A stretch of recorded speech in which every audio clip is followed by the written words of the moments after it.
Sure you don't want the microphone? Nope, now I have sound. Sorry, you guys. Thank you. I wasn't really saying anything the last couple of minutes anyway. I was just using my hands to move, so no information lost at all. So, welcome you guys. Thanks for hanging out. I'm going to show you exactly how we fire up the egg, how I fire up my egg at home. Show you the inside, show you all that good stuff, show you all the nitty gritty. Should only take about Nope, now I have sound. Sorry, you guys. 15-20 minutes or so. So I wasn't really saying anything. There we go. So we use fire starters first and foremost, and I'm actually going to use one fire starter, and I'm going to cut it in half.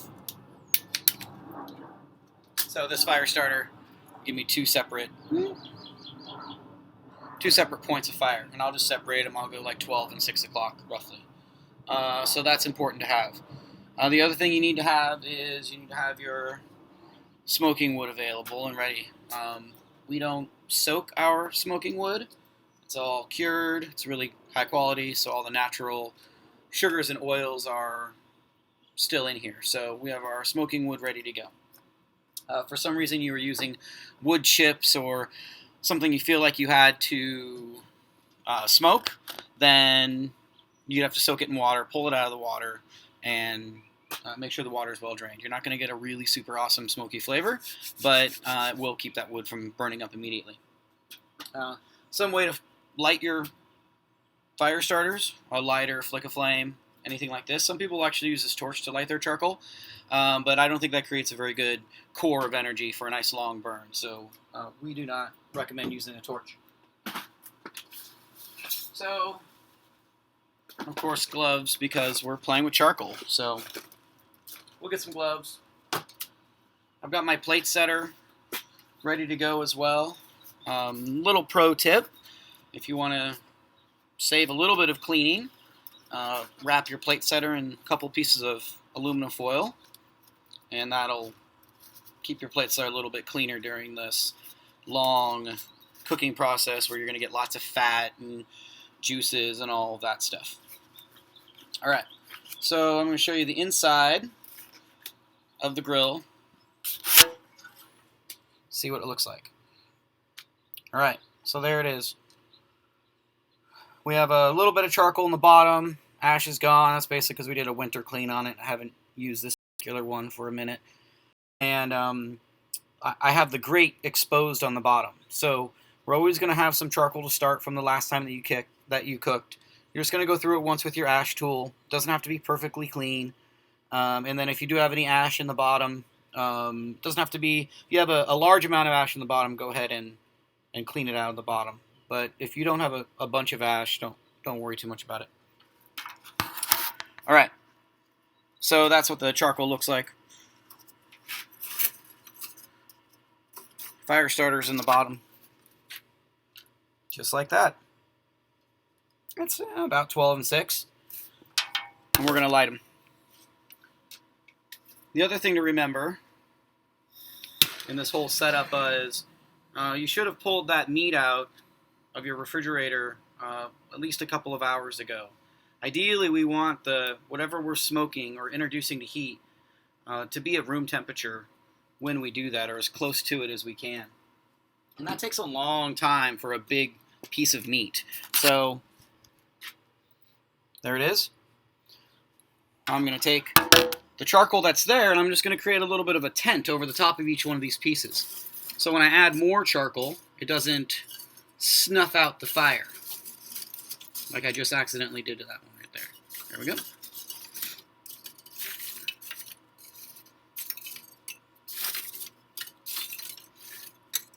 Okay. So now you can see the charcoal's over the top of it. Now I can add more charcoal, and I'm going to add to this line right here. And that's actually going to give me enough charcoal to cook at 225 for 24 hours. So it'll be plenty. We're using Royal Oak, our charcoal of choice.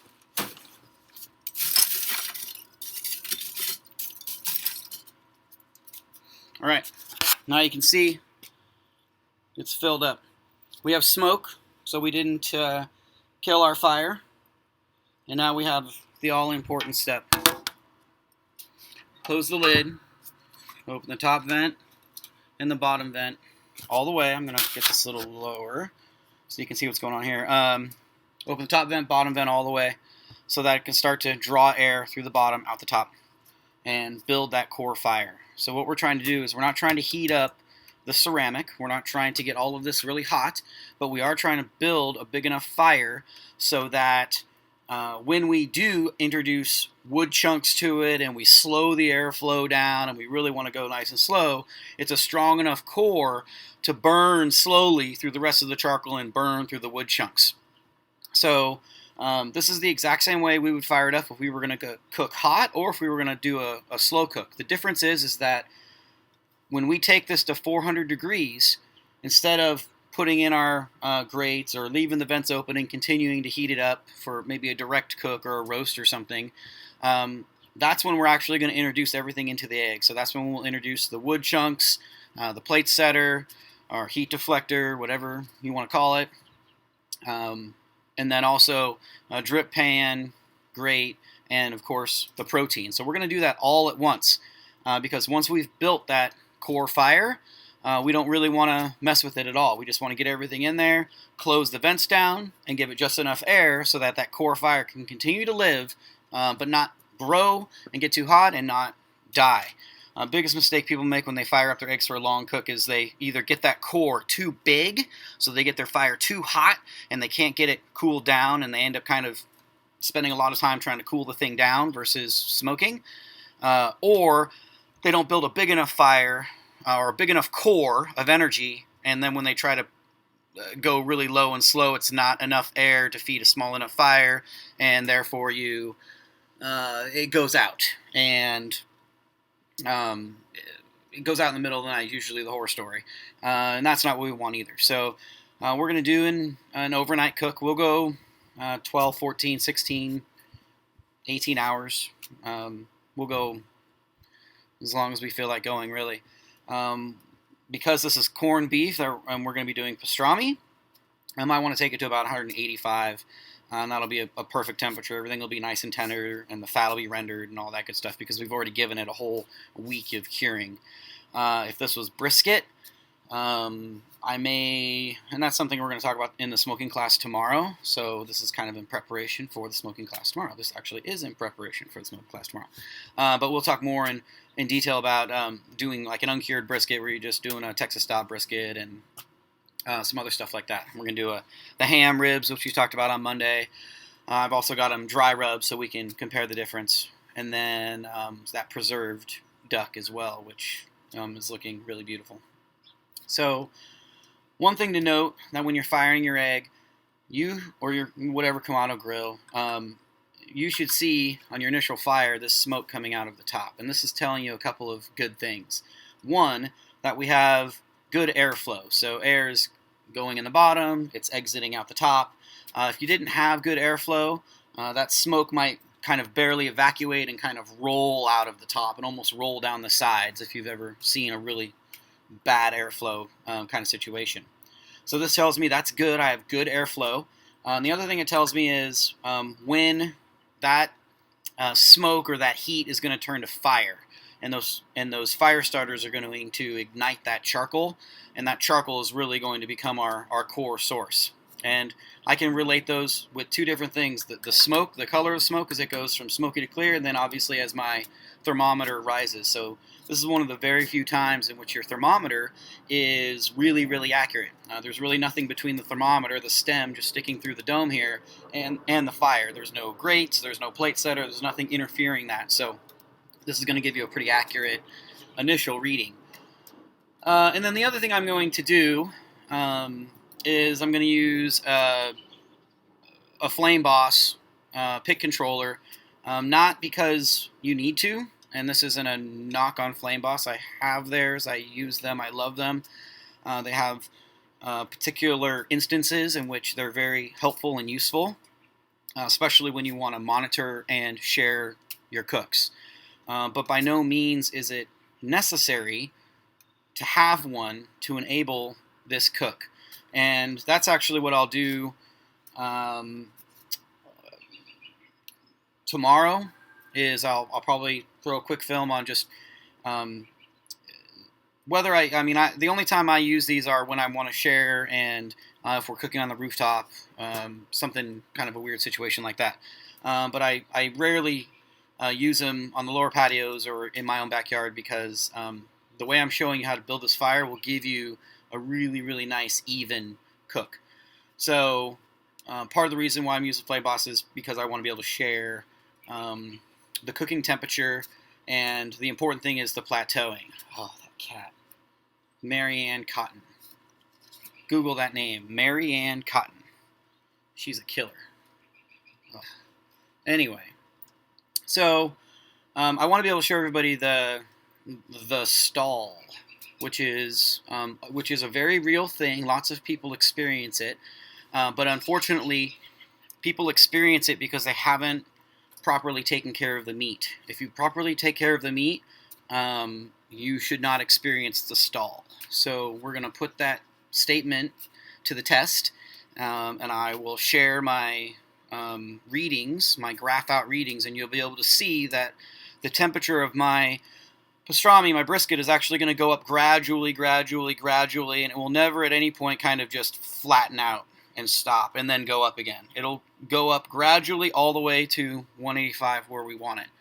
And that's because we have, or are going to accomplish, 3 really important things that I'll go a little bit more detail at tomorrow's class. And that is giving the meat proper preparation so that it can cook properly under these circumstances.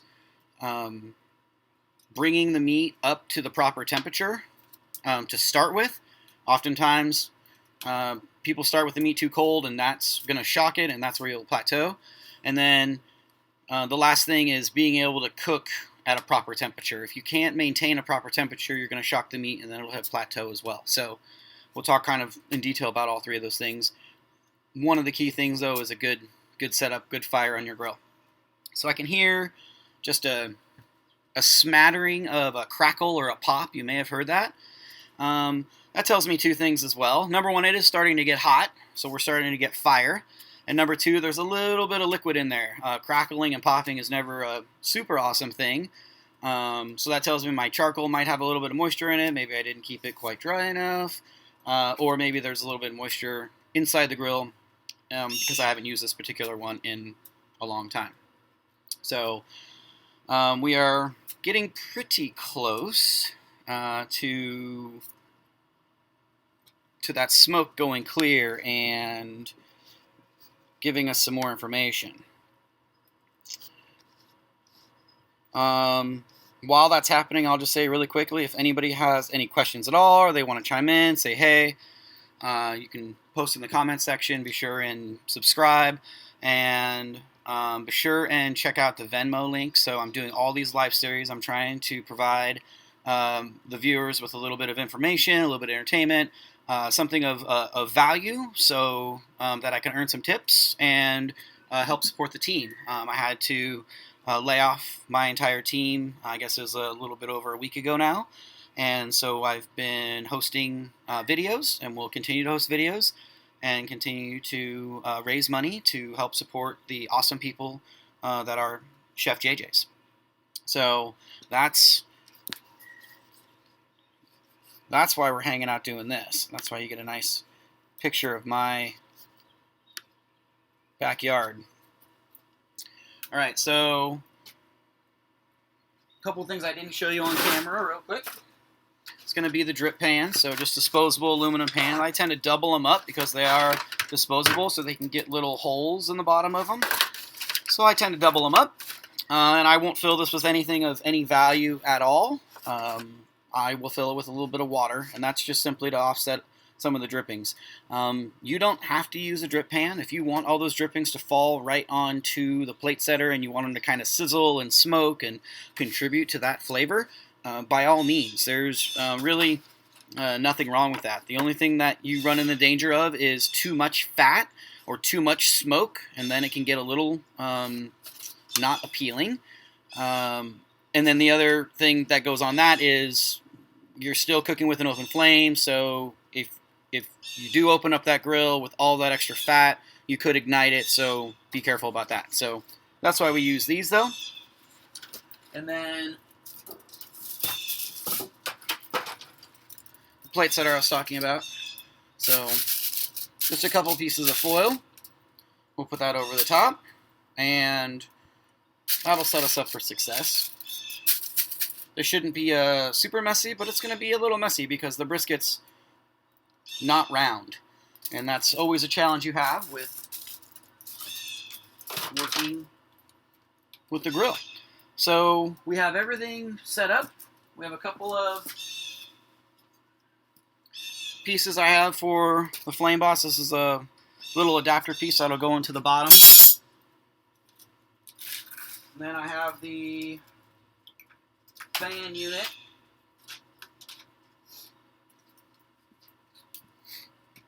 So that'll go into the adapter. It hooks into the pit, and then when it recognizes it needs a little bit of stoking, it'll kick on the fan. I may not even hook that part of it up. I might just leave all the, and that's actually probably what I will do, is I'll run this without the actual fan unit, but I'll have all the probes plugged in so we can monitor temperature and pit and all that stuff. And we are going to get, we're going to get a little stupid with the probes. We're going to geek out a little bit just because we can. So we'll use 2 meat probes because brisket's kind of 2 different muscles, or it is 2 different muscles. So I will temp the flat and the point. And then I also have a probe that will give me a pit readout. Now, a lot of people debate on where to put the pit probe. And my answer to that is I don't care where you put the pit probe, just do it the same time every time, so you get the same result. So don't put it on your grate one time and then put it even in a different place on your grate another time. So pick the same place and do that every time. We will always put our probe on the stem of this. And I do that for a couple of different reasons. One, I've always done it that way, and I did it because I always wanted to compare what my probe temp was compared to this. And, you know, a lot of people argue, oh, well, it's up in the dome, and that's not true. You know, you got to be where the meat is. Well, if you do the same thing every time, then you have the same result every time. So if I say that I'm smoking everything at 210 or whatever that is, I'm going by what you can read. So you don't need an extra probe or digital thermometer or something like that. All right. Just going to open this up really quickly and connect that pit probe because we're close on the temperature. And once I have that,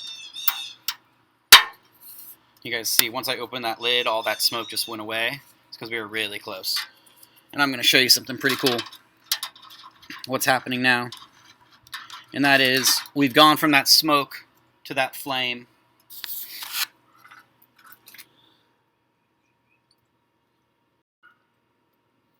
You can hear the fire going. You can actually start to see the temperature rise. So this is important for us. We want it to go to about 400 degrees, and when that smoke goes clear. They're going to coincide, or they're going to go pretty close to each other. Unless for some reason you have a bunch of nasty, dirty stuff in your charcoal, or you have leftover smoking wood that you didn't bother taking out of there, there's no reason why this smoke shouldn't go clear about that 400 degree mark. So I'm going to give it another minute or so, and we're going to be really close. All right. So as soon as it reaches that magic 400, we're going to open the lid, and it's all one motion. It's the wood chunks go in, plate setter goes on, drip pan, rack, neat. If you want to put something in your drip pan, then that's a good time to add it. Because once we close that lid and close down those vents, I'm not going to touch it again. I'm not going to open it again for ever until we feel like getting it out. 185 degrees. So in preparation of that, of course, the meat has been cured for 7 days. You guys saw me rub this on yesterday's video with the classic pastrami rub. I have one probe in that point already. I'm going to take the other probe, wherever I put it, there we go, and put it into the flat.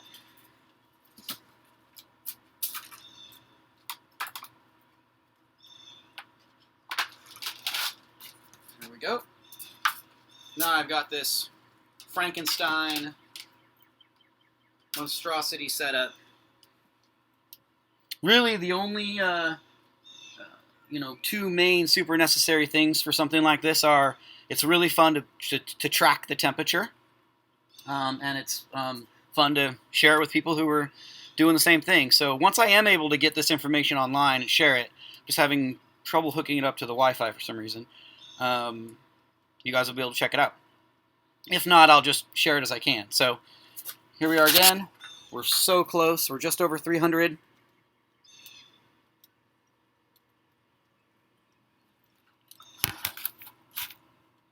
And I think we're ready. All right.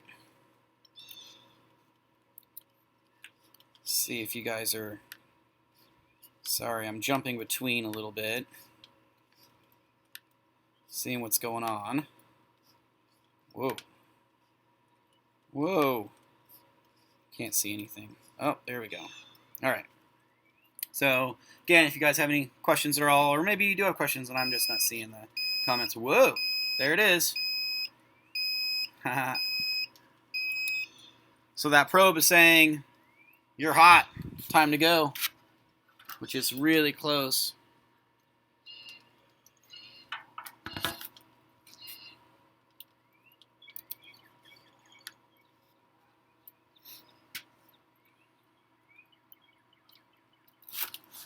Patience.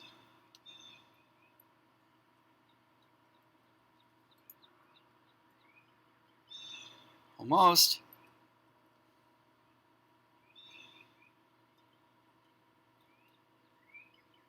Huh. Yep, there it is. Alright, so now you'll see. Yeah. Check this out. So you have fire, but I want you to see that core. That's the glowing part in the middle. So now we don't want to leave this lid open too long. We don't want this to get out of control or crazy. Smoking wood, no scientific method here. 1 per hour. You're only going to be able to get about 5 hours worth of smoke. So I threw in 5 plus a little piece. For wishful thinking, I guess. But once you get that exterior temperature at about 130, 140, it's not going to accept any more smoke anyway. Then you're simply just cooking with the smoke.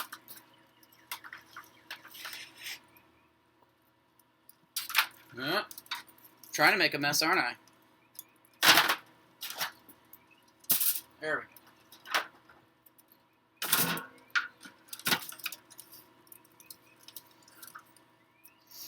Got my probes kind of coming out over the plate setter. Close that down. Then we'll close our vent down. And I'll just leave that daisy wheel open on the top. And then 1/2 inch at the bottom. A couple of important keys when setting up your daisy wheel and smoke. Number one, we didn't let that fire, that 400-degree fire, just sit there and heat up the ceramic. So you can see our temperature has dropped all the way down to 200 degrees. And number two, here we go. You want to move the vents at about the same rate, top and bottom. So what you can see now, I set it up for you on purpose here, is it's kind of puffing that smoke. This is the best visual I can give you of it's not getting equal air in through the bottom as it is out the top. So you want to make sure your vents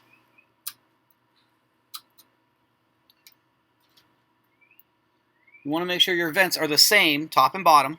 And then if you're going to increase the fire, you want it a little hotter, open the top and the bottom in unison.